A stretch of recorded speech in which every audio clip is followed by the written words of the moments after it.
VK Mishra present. हमारे channel पर बने रहने के लिए हमारे चैनल को लाल बटन दबा करके सब्सक्राइब करें और साथ में बेल आइकन घंटी दबाएं। रक्तांबुजा सनम शेष गुणैक सिंधुम भानु समस्त जगता मधिपम भजामि पद्मद्वया भयवरान दधतम कराब्जय माणिक्य मौलि मरुणांग रुचिम त्रिनेत्रम। जय श्री सूर्यदेव, जय श्री राधे कृष्ण। आप सभी का हमारे YouTube चैनल पे बहुत बहुत स्वागत है। यूं ही ज्ञानवर्धक जानकारियां प्राप्त करने के लिए हमारे इस चैनल को लाल बटन दबा करके सब्सक्राइब करें, साथ में बेल आइकन घंटी दबाएं ताकि मेरे वीडियो का नोटिफिकेशन आपके पास सबसे पहले पहुंचे। आइए सुनते हैं आज रविवार व्रत की कथा। रविवार व्रत करने वाले को इस दिन प्रातः काल उठ करके अपने सभी नित्य क्रियाओं से निवृत्त होकर के गंगा नदी में, नहीं तो घर के जल में ही थोड़ा सा गंगा जल मिला करके स्नान करना चाहिए। शुद्ध वस्त्र धारण करके भगवान सूर्य देव को इस दिन अर्घ्य प्रदान करना चाहिए। अर्घ्य में सफेद पुष्प और लाल चंदन मिला करके भगवान सूर्य देव को अर्घ्य प्रदान करे। भगवान सूर्य देव ही एक ऐसे देव हैं जो कि पृथ्वी पे साक्षात देवता रूप में माने जाते हैं। भगवान सूर्य देव की कृपा से समस्त जीव जंतु वनस्पति आदि सभी इनसे ऊर्जा प्राप्त करते हैं। जो भी भक्त सच्ची श्रद्धा के साथ रविवार का व्रत करते हैं, रविवार व्रत का कथा श्रवण करते हैं, भगवान सूर्य देव की कृपा से उन्हें मान और सम्मान की प्राप्ति होती है। शत्रुओं का क्षय होता है, शत्रु कभी परेशान नहीं कर पाते, आंखों की पीड़ाएं कम होती है और भगवान सूर्य देव की कृपा से सभी प्रकार के सुख और समृद्धि की प्राप्ति होती है। जो भी रविवार का व्रत करते हैं उन जातकों को इस दिन नमक का प्रयोग बिल्कुल भी नहीं करना चाहिए। रविवार के व्रत में नमक नहीं खाया जाता है। इस दिन फलाहार एक समय ग्रहण करे, वो भी सूर्यास्त से पहले ही। और भगवान सूर्य देव को इस दिन धूप दीप दिखा करके नैवेद्य चढ़ा करके दिन भर व्रत उपवास रहें और संध्या से पूर्व फिर भगवान के नाम का ज्योति जला करके रविवार व्रत का कथा श्रवण करें। तो आइए सुनते हैं रविवार व्रत की कथा। तो बोलिए प्रेम से भगवान सूर्य देव की जय। बहुत समय पहले की बात है कि एक बुढ़िया थी। उस बुढ़िया का नियम था कि वह प्रति रविवार को सवेरे ही स्नान आदि कर घर को गोबर से लीप कर फिर भोजन तैयार कर भगवान को भोग लगाया करती थी। उसके बाद स्वयं भोजन ग्रहण करती थी। ऐसा करने से उसका घर अनेक प्रकार के धन धान्यों से पूर्ण था। भगवान श्री हरि की कृपा से घर में किसी भी प्रकार की कोई कमी नहीं थी और ना ही कोई विघ्न था और ना ही कोई दुख था। सब प्रकार से घर में आनंद था। इस तरह कुछ दिन बीत जाने पर उसकी एक पड़ोसन, जिसकी गौ का गोबर वह बुढ़िया लाया करती थी, विचार करने लगी कि यह वृद्धा सर्वदा मेरी गौ का गोबर ले जाती है, इसलिए अपनी गौ को घर के भीतर बांधने लग गई। बुढ़िया को गोबर न मिलने से रविवार के दिन अपने घर को न लीप पाई, इसलिए उसने ना तो भोजन बनाया न भगवान को भोग लगाया और स्वयं भी उसने भोजन का एक अन्न भी ग्रहण नहीं किया। इस प्रकार उसने निराहार व्रत किया। रात्रि हो गई और वह भूखी ही सो गई। रात्रि में भगवान ने उसे स्वप्न दिया और भोजन न बनाने तथा लगाने का कारण पूछा। वृद्धा ने गोबर न मिलने का कारण भगवान से कह सुनाया। भगवान ने कहा कि हे माता, हम तुमको एक ऐसी गौ देते हैं जिससे कि सभी इच्छाएं पूर्ण होती हैं, क्योंकि तुम हमेशा रविवार को गौ के गोबर से लीपकर भोजन बनाकर मुझे भोग लगाकर खुद भोजन ग्रहण करती हो। इससे मैं बहुत प्रसन्न हूँ और तुमको वरदान देता हूँ।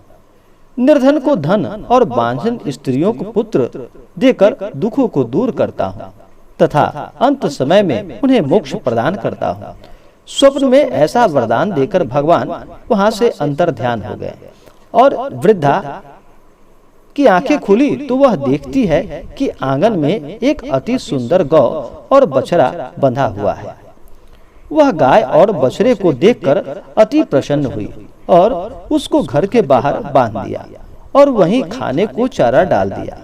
जब उसकी पड़ोसन बुढ़िया ने घर के बाहर एक अति सुंदर गौ और बछड़े को देखा तो द्वेष भाव के कारण उसका हृदय जल उठा और उसने देखा कि गाय ने सोने का गोबर दिया है, तो वह उस गाय का गोबर वहां से उठाकर ले गई और उस गोबर सोने के गोबर की तरह ही अपना गाय का गोबर वहां पे रख गई। वह नित्य प्रतिदिन ऐसा ही करती रही और सीधी सादी बुढ़िया को इसकी कोई खबर ना थी।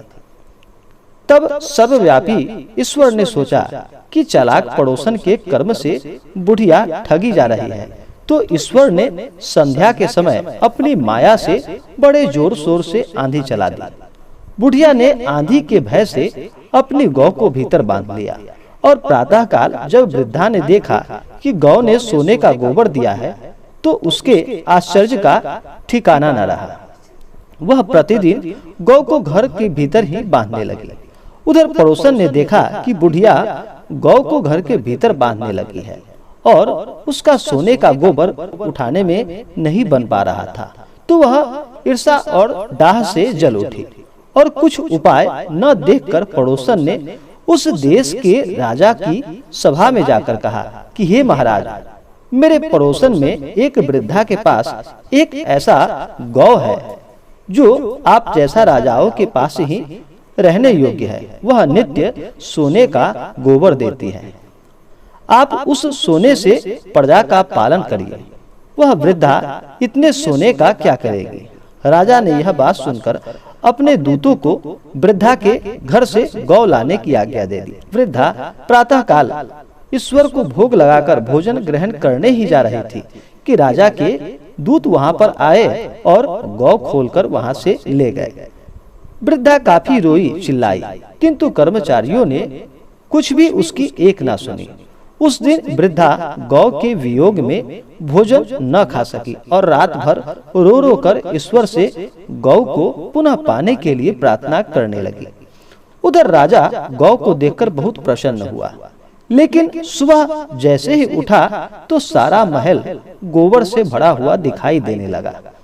राजा यह देखकर घबरा उठा। भगवान ने रात्रि में राजा को स्वप्न में कहा कि हे राजा, गाय वृद्धा को लौटाने में ही तेरी भली है। उसके रविवार के व्रत से प्रसन्न होकर मैंने उसे इस गौ को प्रदान किया है। प्रातः होते ही राजा ने वृद्धा को बुलाकर बहुत से धन के साथ और सम्मान सहित उसे गौ बछड़ा लौटा दिया। उसकी पड़ोसन को बुलाकर उचित दंड दिया। इतना करने के बाद राजा के महल से सभी गंदगी दूर हो गई। उस दिन से राजा ने नगरवासियों को और सभी को आदेश दिया कि सभी मनोकामनाओं को पूर्ण करने वाला रविवार को इस व्रत को करे। व्रत करने से नगर के सभी लोग सुखी जीवन व्यतीत करने लगे।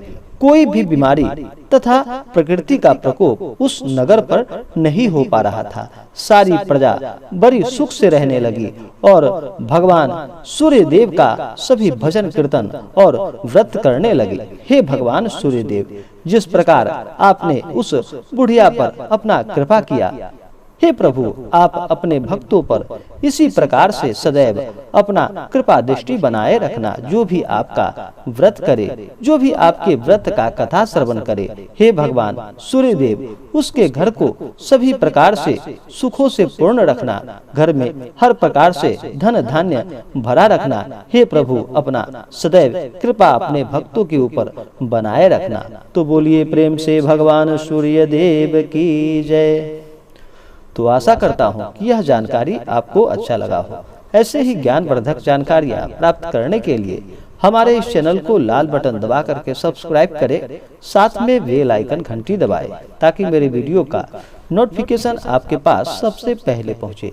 वीडियो को लाइक और अपने मित्रों तथा दोस्तों के साथ शेयर करें। सुखी रहें और स्वस्थ रहें। जय श्री राधे कृष्ण। धन्यवाद।